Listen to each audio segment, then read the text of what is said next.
找到他们了吗？回禀主子，这条通道里没有任何阻碍，他们应该就在最深处。好，继续往里追。是。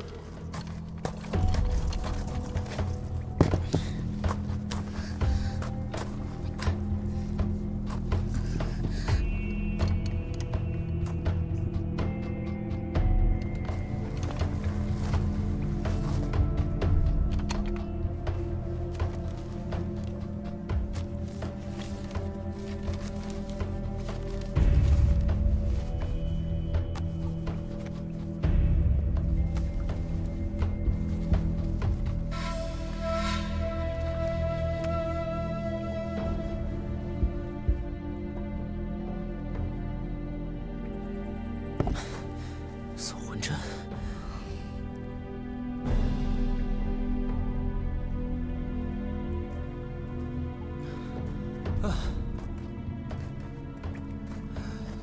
你刚刚说什么针？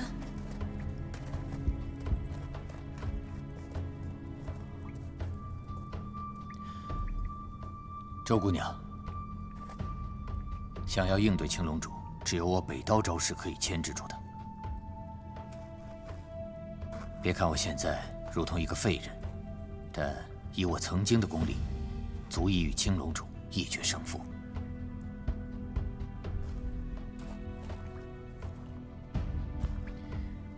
我要用这搜魂针逼出我以前的功力，但这搜魂针一旦下阵，我需要闭目养神一时半刻的功夫才能起效，还要劳驾周姑娘帮我牵制住青龙主，待到我回光返照的那一刻。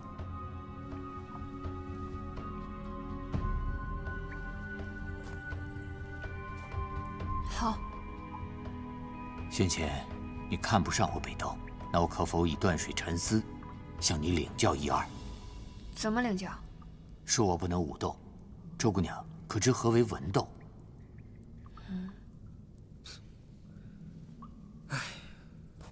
武斗是交手，文斗是过招。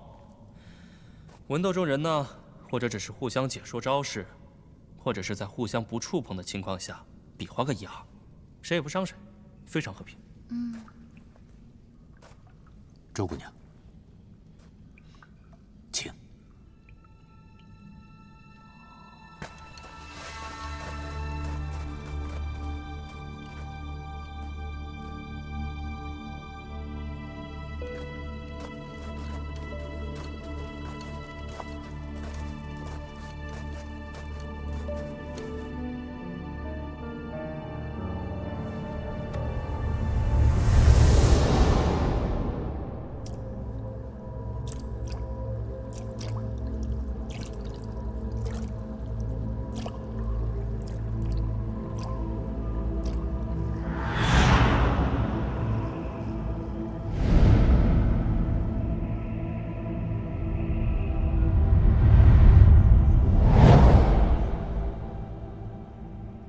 周姑娘，请你用南刀招式出3招，我以北刀来应对。请。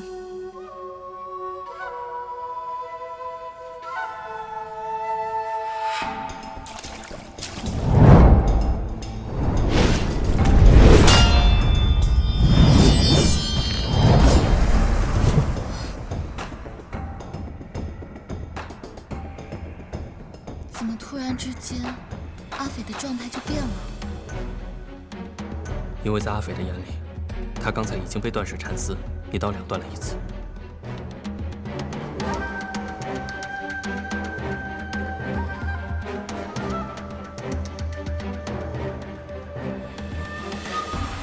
外面的遮挡只能骗得了他们一时，最后恐怕还是需要周姑娘出手相助。此地空间狭窄，他们人数再多，也难以一拥而上，这是我们的优势。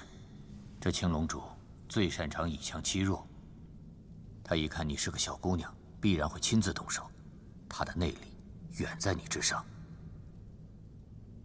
你所能倚仗的，就是绝代刀术。接下来，我就让你看一看这绝世的杀术。在这1宿时间内，若你能在此刀下走上20招，青龙主一时半刻奈何你不得。再来。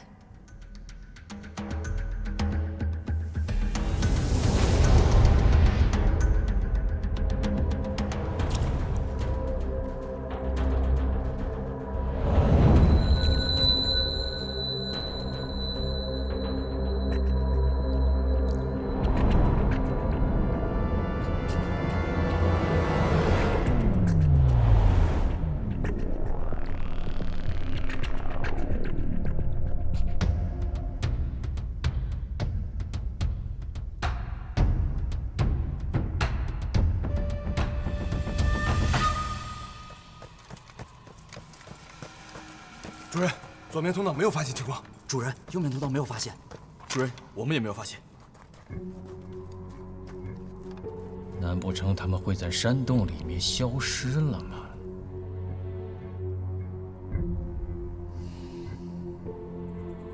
去把顺风锁给我叫过来。得令。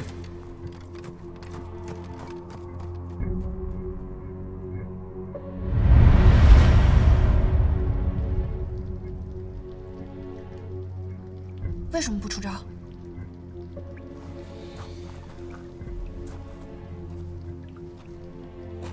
因为除非与你对阵的人功力远逊于你，否则你刚才那一招要是变不过来，不是兵刃脱手，就是伤了自己。连你都看出来了？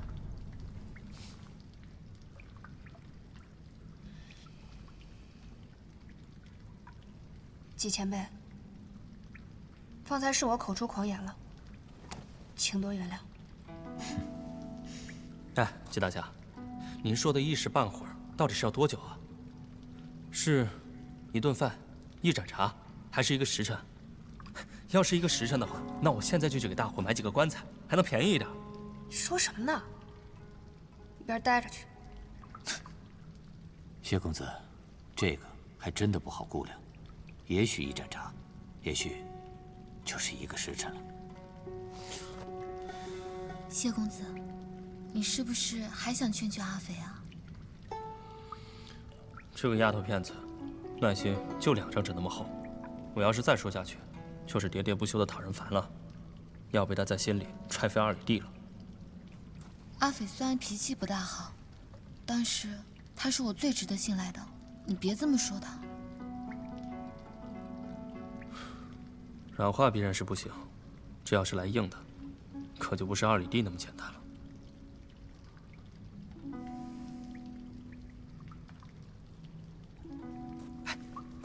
阿飞，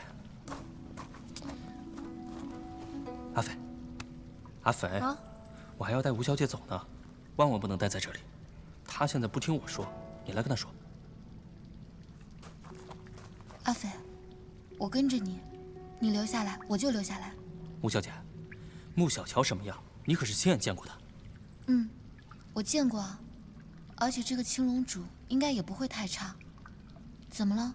此人为四象山主人之一，就说明他除了武功以外，还有很多你想都想不到的手段。他一旦顺着这个密道过来，根本不是我们这些人能对付得了的。落到青龙主手里是一个什么样的下场？我不吓唬你，你自己想。楚楚，你跟谢大哥先走，这里交给我跟纪大侠就行了。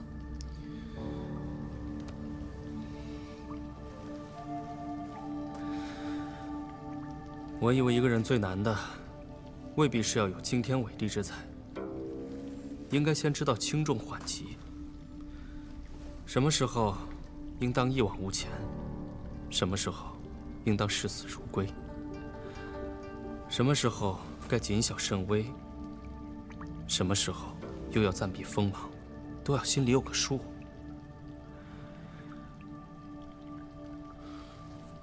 该勇时优柔，该退时发疯，也不知道是哪家君子不合时宜的道理。姓谢的，你是在指桑骂槐吗？我只希望我指的人能够明白我的一片苦心。你以为我就不想回家再好好练练刀吗？只是像青龙主那样的霸主，必须早死。谢公子眼光独到，看得出来精通不少兵刃，可有专攻过刀法？惭愧，在下专攻的只有一门，就是如何逃之夭夭。单刃在前是刀，双刃是剑。刀乃百兵之胆，因为有刃的一侧永远在前。不错，只要不是自己抹脖子。若是没了这点精气神，什么断水禅丝，还是破血，都成了凡铁蠢物。我就是前车之鉴。破血刀有劈山撼海、横切天河之势，如今当斩之人近在咫尺，他杀心已起。你若此时劝他退避，想必他这一辈子都会记得此时的无能与怯懦。纵使他能够活到7老80，那他在刀法上的成就，恐怕就止步于此了。不用说。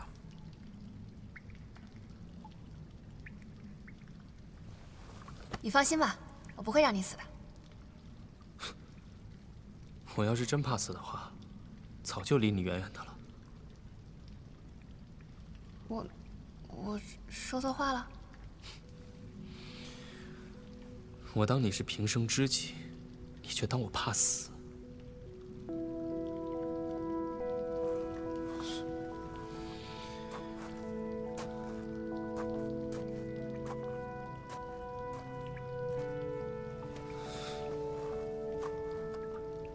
纪大侠的搜魂针凶险，我替你把关护法。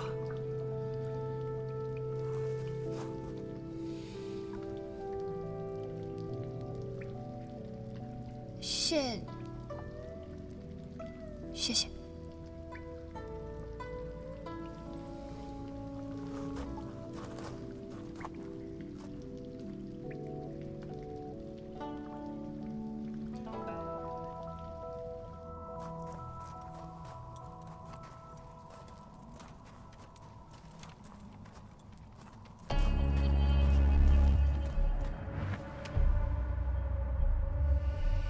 现在就指望你了，不要让我失望。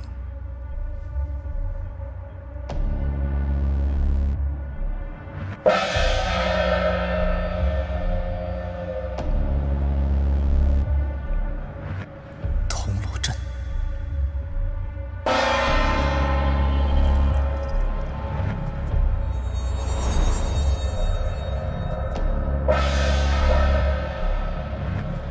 周姑娘，时间不多了，再来。好，再来。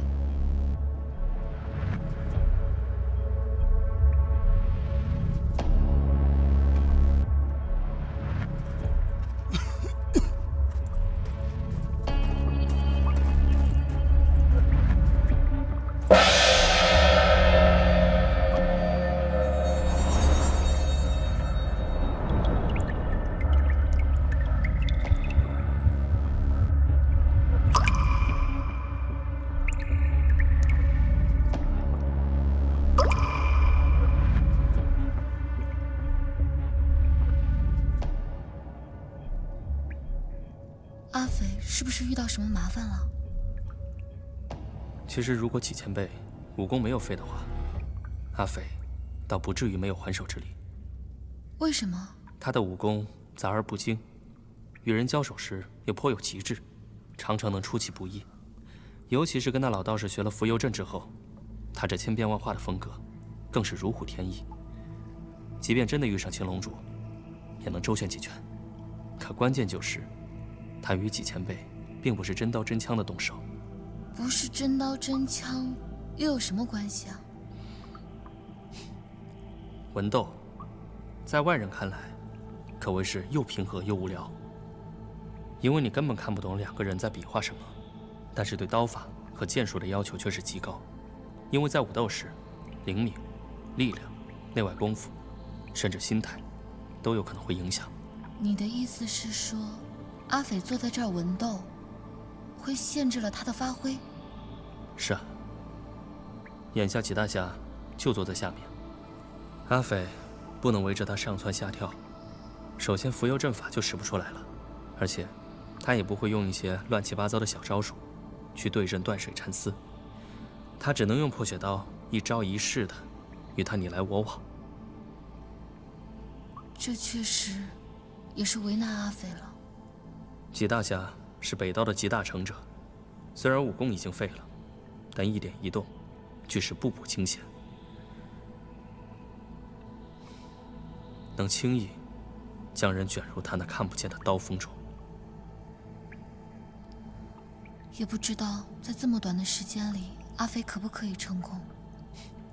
他又什么时候让我们失望过？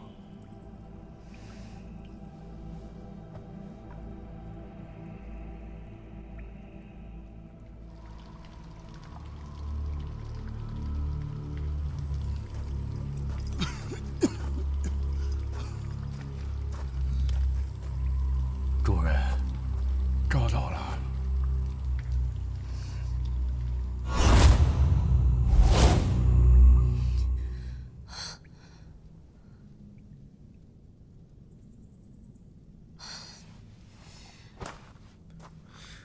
阿飞，你要不要休息一下？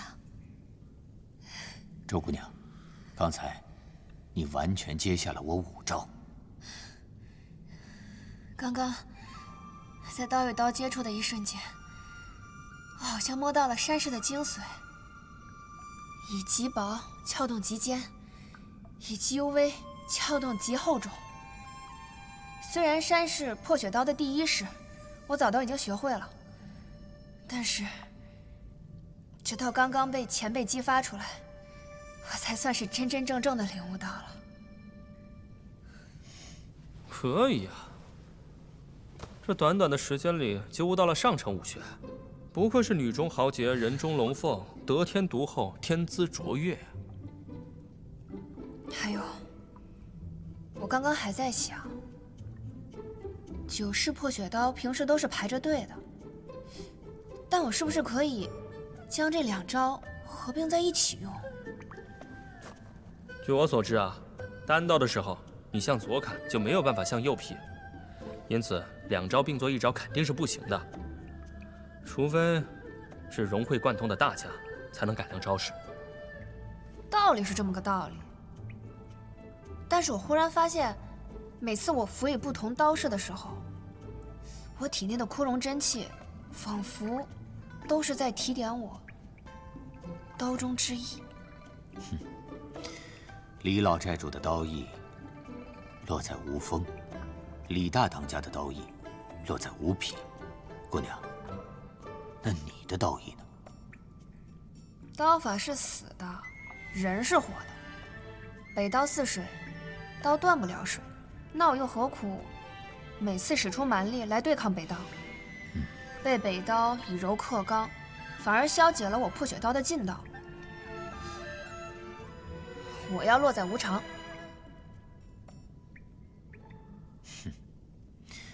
不愧为南道的传人，周姑娘，你在武学上的悟性极高。我看青龙主应该很快会到，不如趁热打铁。好。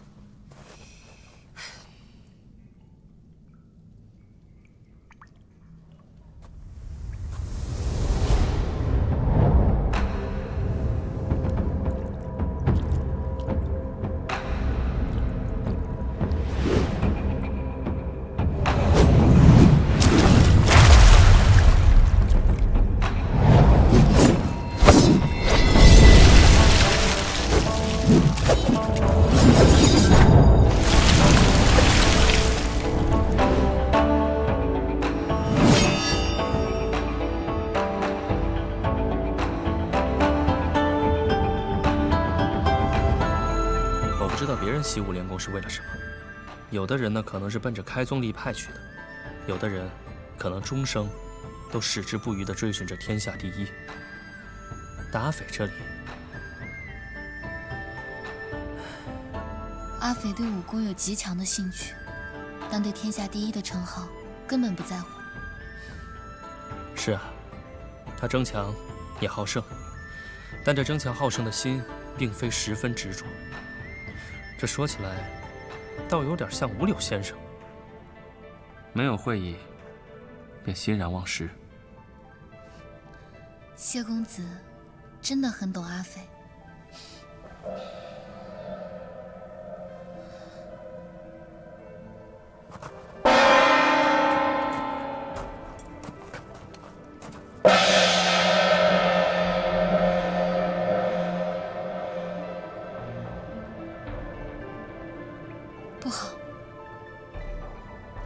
听这个声音，他们好像离我们越来越近了。再等等看，不一定能找到这里。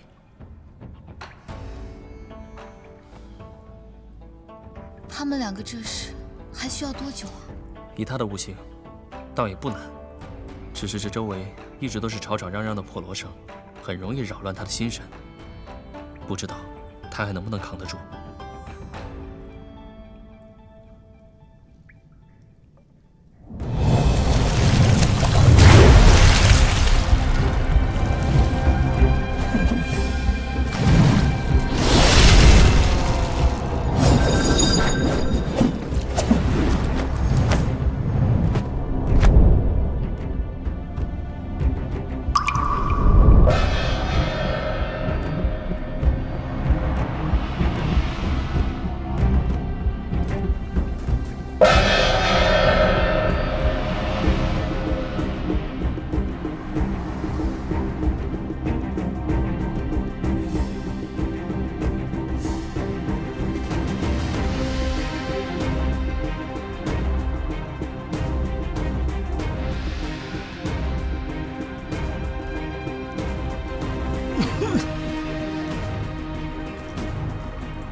他们好像走了，看来我们那个假胡同骗过了他们。也许吧，但是他们没有那么好骗。希望还能再撑一会儿。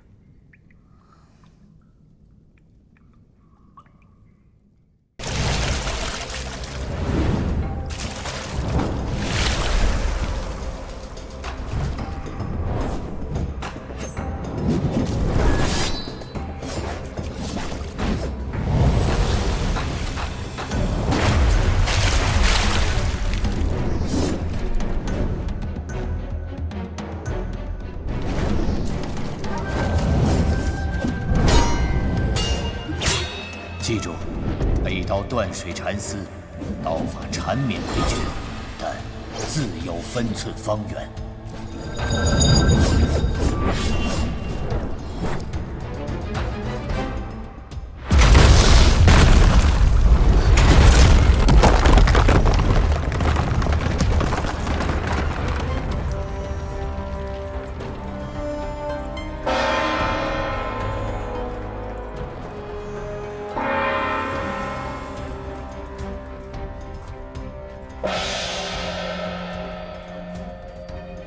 没事，我先拖住他们。你们太小瞧他们了。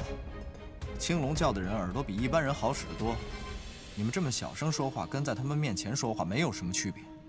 你们说的话我都听得一清二楚。你小子还活着呢，等会儿把你交给主子，看他怎么收拾你。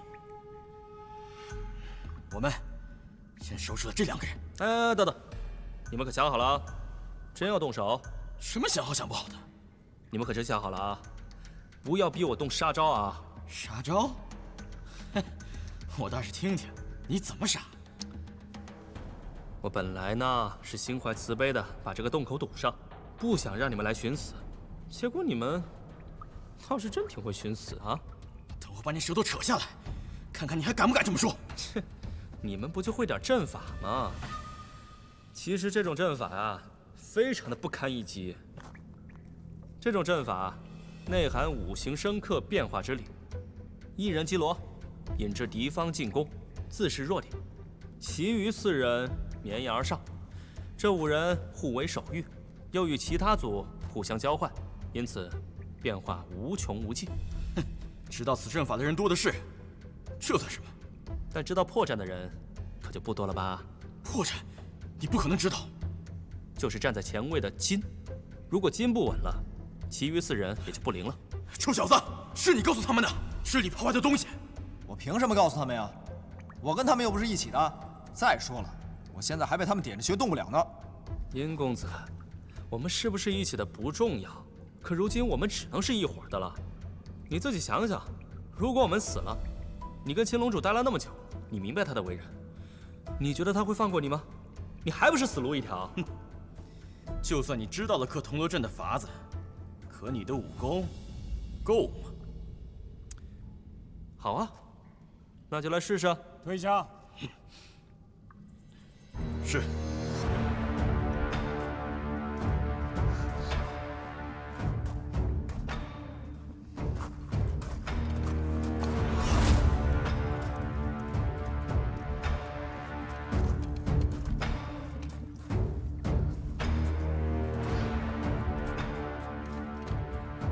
等你们一宿了。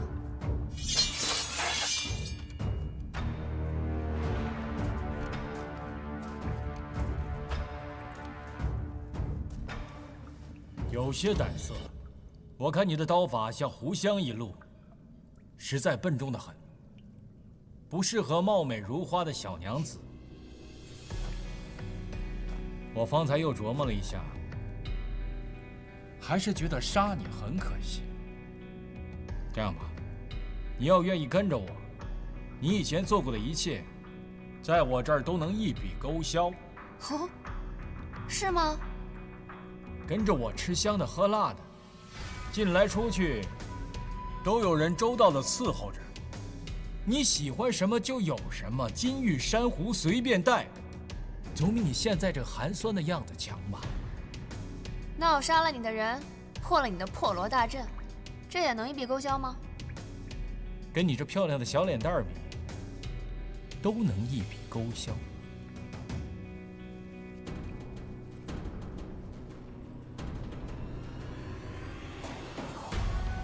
告诉我，你叫什么名字？呸！我就喜欢脾气暴的。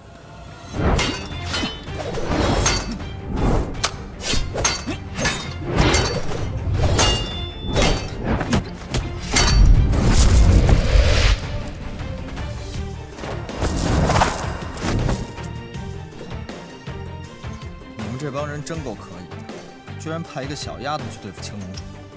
你们是不知道这青龙主有多卑鄙，太自不量力。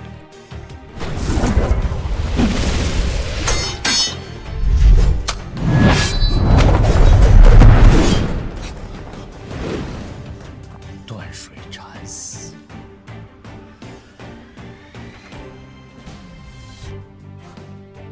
都这个时候了，那个自身难保的老家伙竟然还教了你2招。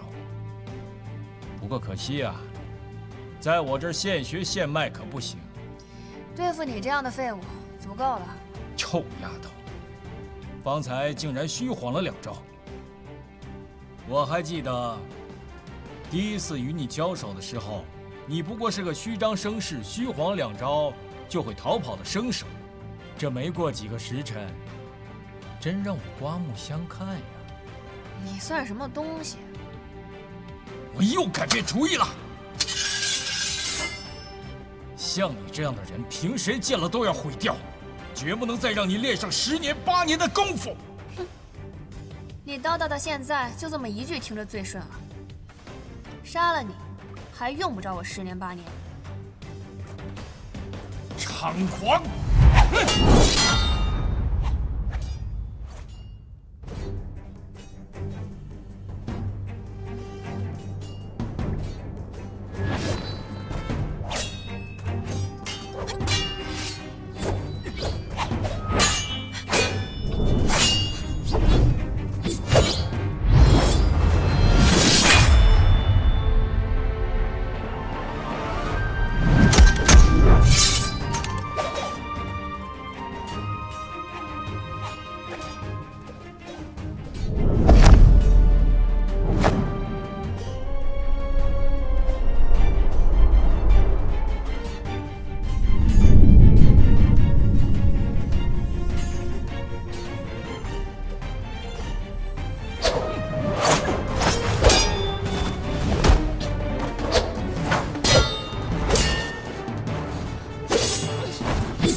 提升护甲。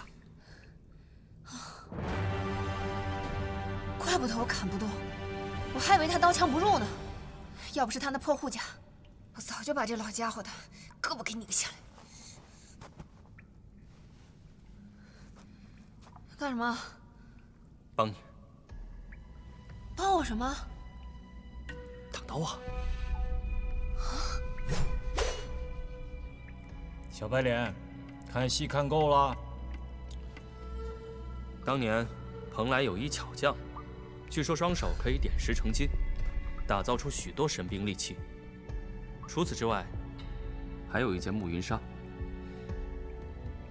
据说此物通体皎洁，不沾烟火，在暗处时，仿佛一片涌动的月光。入手极轻，穿上它便可刀枪不入。据我所知，这件暮云纱乃山川剑殷问兰为其夫人所定做的。阁下穿在身上，不觉得有点紧啊？你到底想说什么？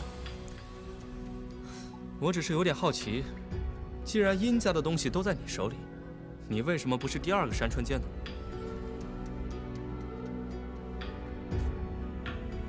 你还知道什么？我无所不知。海天一色。你那3寸不烂之舌是用来拖延时间的，不是用来作死的。哎，青龙主，有话好好说，不要着急。海天一色这4个字，哪个是你的仇人？改天告诉我一声，在家保证不提了。臭小子！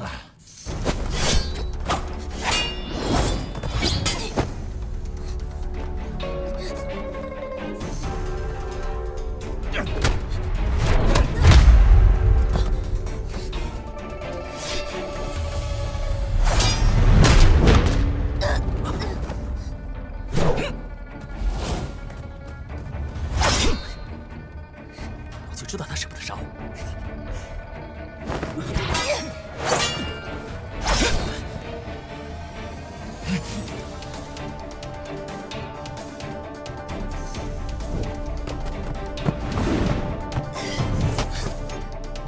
你干嘛？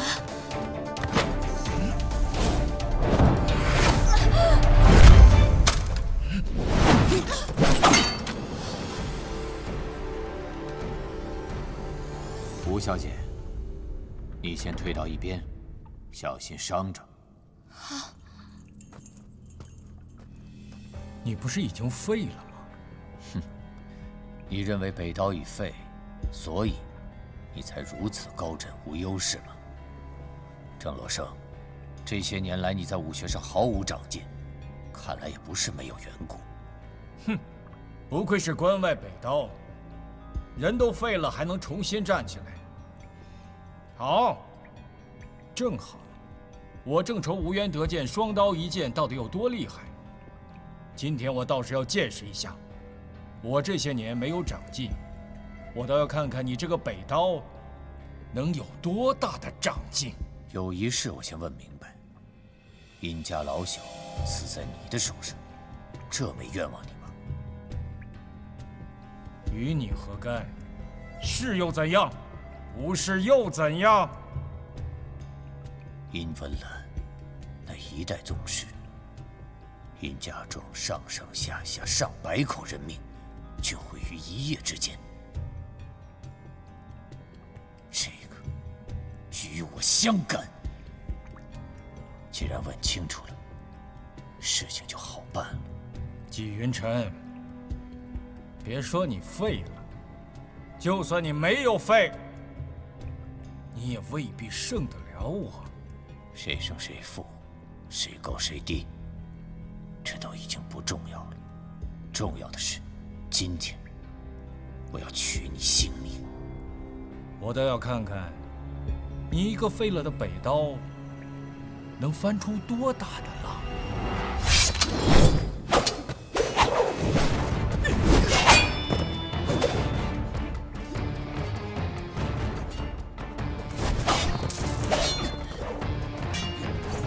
殷少侠，如今你最想看到的，想必是青龙主死了。谢公子果然聪明。如今这个局面，胜负难定，不如我们联手。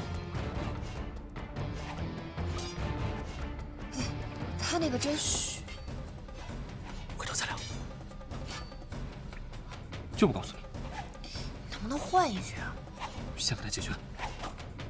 放心好了，我既然答应结盟，言出必行。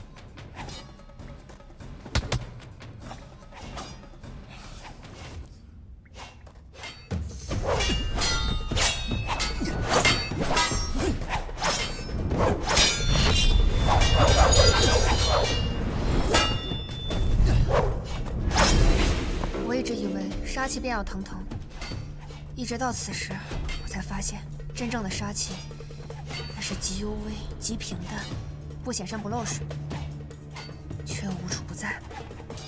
这才是真正的杀人之道啊！留给几大侠的时间不多了，搜魂针起效之后，不会坚持太久。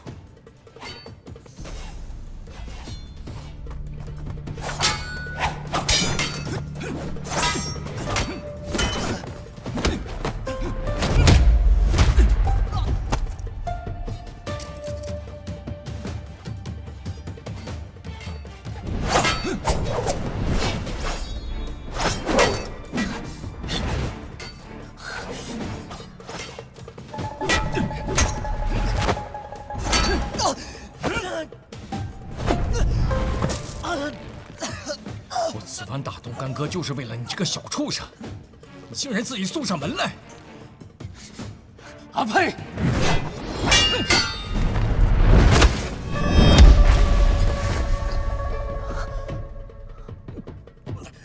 这木月杀真的不适合你。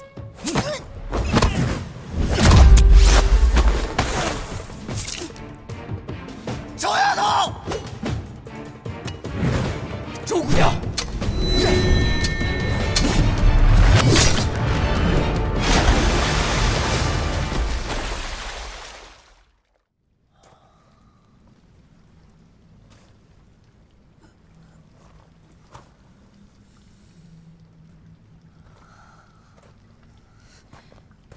季前辈，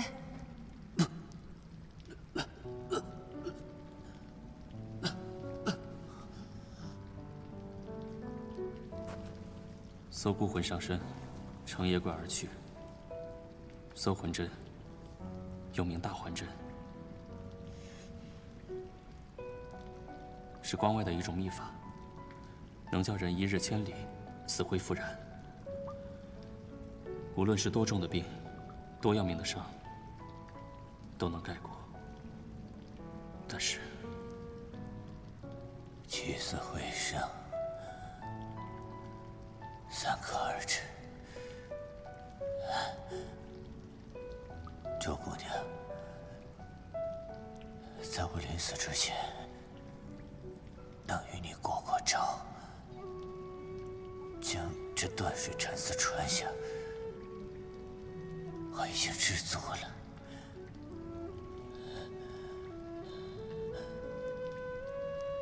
我已经不在意什么南道、北道。我记得尹大侠曾经对我说过，往后这几十年，有的是你们刀山火海要闯。我只是不希望你们这些后生无端折在我的手上而已。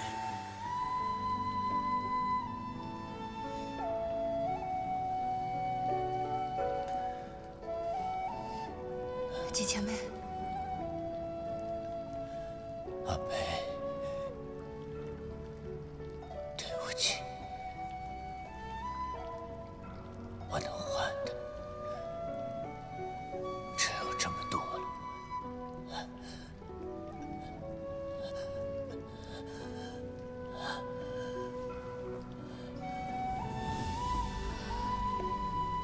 走吧。真的没有办法救了吗？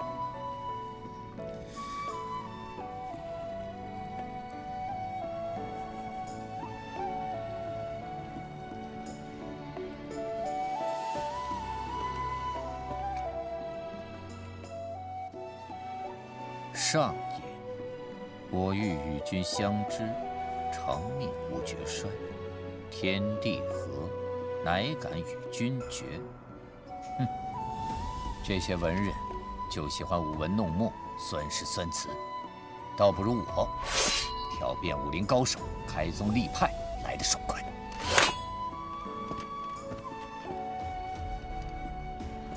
天下第一眼好，半生沽名也罢，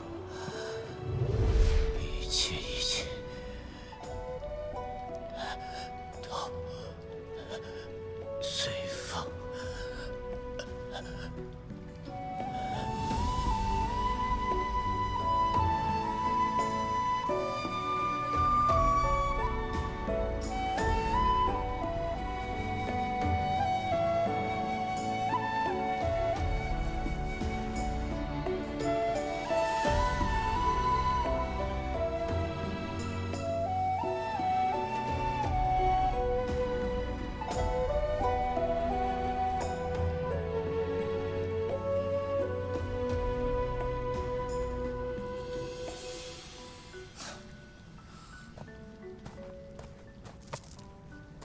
宁少侠，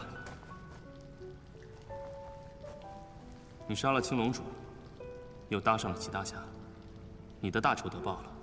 那么10余年的养育之恩，又怎么算呢？人都死了，正合他意吧。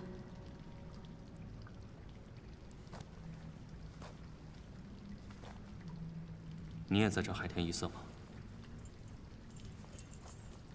我殷沛要做的事，你们管得着吗？这东西是我殷家的，可是被这青龙主碰过，我就不会再要了。给你了，你要是不喜欢的话，也可以扔了它。少侠，楚楚姑娘，你就先留着吧。这一路上凶险万分，你又不会武功，关键时刻还能保命。留着吧。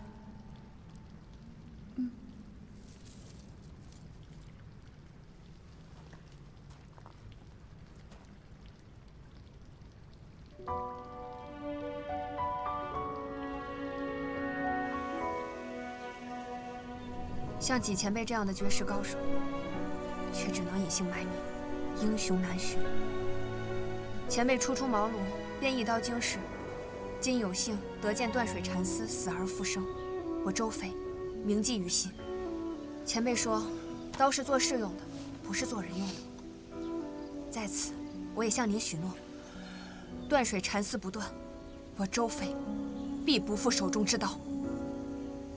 一锦时，潇洒出风尘；惜如今，一匹黄土尽掩志。纪大侠用尽一生去弥补这个错误，无论如何，至此也是一笔勾销了。前辈的担当，晚辈着实佩服。希望来世，前辈还可以尽显风采，一展抱负。